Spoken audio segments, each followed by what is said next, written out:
அஸ்ஸலாமு அலைக்கும் வரஹ்மத்துல்லா. சென்னை ஐஐடியினுடைய பட்டமளிப்பு விழா நிகழ்ச்சி இன்றைக்கு சென்னையில் நடந்திருக்கிறது. அதில் பல்லாயிரக்கணக்கான மாணவிகள் கலந்துருக்கிறாங்க. அதில் நல்ல படித்து கோல்டு மெடல் வாங்கின ஒரு மாணவனை அழைத்து மேடையில் கல்லூரி நிர்வாகம் பேச அழைக்கிறார்கள். ஒட்டுமொத்த ஊடகத்தினுடைய பார்வையும் தன் மீது திரும்பி இருக்கின்ற அந்த சந்தர்ப்பத்தில் பாலகிருஷ்ணன் என்ற மாணவன் உலக அரங்கத்தில் இன்றைக்கு பேசும் பொருளாக மாறும் அளவிற்கு ஒரு அற்புதமான ஒரு செய்தி அந்த சந்தர்ப்பத்திலே பேசியிருக்கிறார். இஸ்ரேல் என்ற கொடூர அரக்கன் பாலஸ்தீனத்தின் மீது நடத்தி கொண்டிருக்கக்கூடிய பல மாதங்களாக நடத்தி கொண்டிருக்கக்கூடிய பல்லாயிரக்கணக்கான மக்களை, பெண்களையும் குழந்தைகளையும் கொன்று குவித்து வரக்கூடிய அந்த கொடுமையை கண்டித்து அந்த மேடையிலே அந்த மாணவன் பேசியிருக்கிறான். எவ்வளவு பெரிய ஒரு இனப்படுகொலை பாலஸ்தீனத்தில் நடந்து கொண்டிருக்கிறது, அதை எப்படி நாம் கண்ணும் காணாமல் கடந்து சென்று கொண்டிருக்கிறோம் என்ற பார்வையை அந்த பேச்சின் போது அவர் பதிவு செய்கிறார். நாமெல்லாம் பெரிய இன்ஜினியர்களாக வெளி உலகத்திற்கு வந்து பெரிய ஒரு நிறுவனத்தில் பணிபுரிய ஒரு பெரிய இலக்காக கொண்டு நாம் செயல்பட்டு கொண்டிருக்கிறோம்.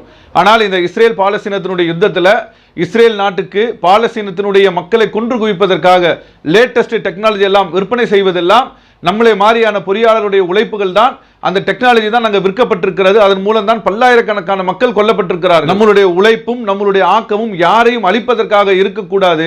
அதெல்லாம் ஒடுக்கப்பட்ட சாதியினருக்காக, ஒடுக்கப்பட்ட இனத்திற்காக குரல் கொடுப்பதற்கு, முன்னேற்றுவதற்கு நம்முடைய உழைப்பு பாடுபட வேண்டுமே தவிர யாரையும் அழிப்பதற்கு இருக்கக்கூடாது, மாற்றி புதுமையாக யோசிக்க வேண்டும் என்ற ஒரு அற்புதமான செய்தி பல்லாயிரக்கணக்கான மாணவிகளுக்கு அந்த மாணவன் இன்றைக்கு தெரிவித்திருக்கிறான். அந்த அரங்கத்தை தாண்டி இன்றைக்கு உலக அளவில் பல கோடி பேருக்கு அந்த மாணவனுடைய செய்தி கொண்டு போய் சேர்க்கப்படுகிறது. இந்த மாணவன் இன்றைக்கு உலக அரங்கமே திரும்பி பார்க்கும் அளவிற்கு அற்புதமான ஒரு செய்தியை, மதங்களை கடந்து ஒரு மனசாட்சியின் அடிப்படையில், ஒரு மனிதநேய அடிப்படையில் ஒரு அற்புதமான கருத்தை இன்றைக்கு வெளிப்படுத்தி இருக்கிறார். ஆனால் அதே நேரத்தில் நேற்றைய செய்தி ஊடகங்களில் நாம் ஒரு செய்தியை பார்த்தோம்.